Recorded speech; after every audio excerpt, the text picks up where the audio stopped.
শুধুমাত্র একটা পরীক্ষার জন্য 24 ঘন্টা জার্নি কিভাবে আসলাম, কিভাবে পরীক্ষাটা দিলাম, বিস্তারিত বলবো আজকের এই ভিডিওটা কেউ স্কিপ না করে সম্পূর্ণ দেখ।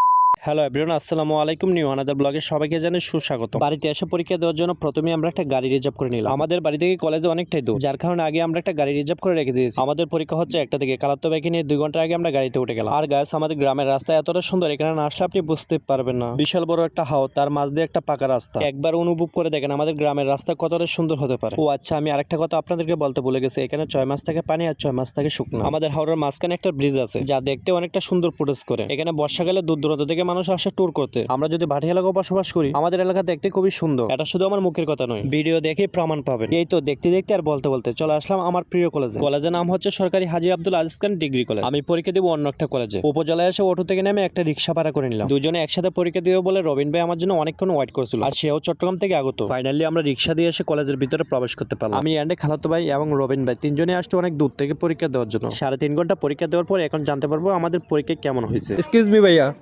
না ভাই, আমি তো ইংলিশ বলতে পারি। হ্যাঁ, তোমার পরীক্ষা আজকে কেমন হয়েছে বলো? আলহামদুলিল্লাহ ভালো ভালো। 80 মেদেন 80। 80-র মধ্যে 80 বাবা, তাহলে মানে এ প্লাস না, গোল্ডেন প্লাস।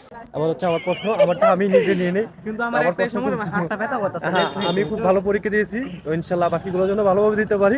ইনশাল্লাহ, তো দোয়া ইনশাল্লাহ। করবেন, ঠিক আছে? ইনশাআল্লাহ।